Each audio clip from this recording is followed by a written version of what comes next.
Chapter 6. The eye as gateway to the soul. We often speak of the eye as a metaphor for perception, how we see others, how we judge, how we respond. But the eye is not just a window outward. It is also a gateway inward. Through it, the soul receives what it feeds on. This chapter invites you to reflect on something quietly revolutionary. What you look at, what you consume, and what you dwell upon enters the soul and becomes part of your being. The eye, then, is not only a tool of perception, it is a door, and every door opens to something. You become what you watch. We live in an age of endless images. Screens surround us. Visual stimuli enter our minds from every direction. News, violence, gossip, desire, fear. The soul, left unguarded, absorbs these impressions like a sponge. This is not neutral. Every image you allow into your eye shapes your emotional landscape, your thoughts, your values, even your dreams. Over time, the accumulation of these impressions changes you. Watch cruelty long enough, and your heart will harden. Watch chaos long enough, and your soul will lose its peace. Watch lies long enough, and you will forget how to love truth. The eye is not a mere lens. It is a transmitter. It sends energy into the soul, and that energy either builds light or multiplies darkness. The battle is at the gate. The spiritual battle today is not fought with swords or armies. It is fought at the gate of the eye. What you choose to allow into your mind shapes the quality of your inner life. This is why Christ said, "Take heed that the light in you be not darkness."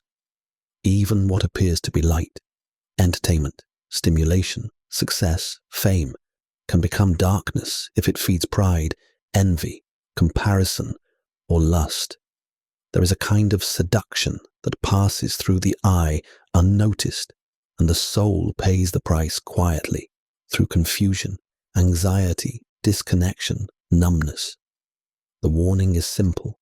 Not everything that looks good is good for your soul. Guarding the gate with wisdom, the solution is not fear. It is discernment. It is the willingness to guard the eye like a sacred threshold. What do I regularly expose myself to? Does it bring me peace or agitation?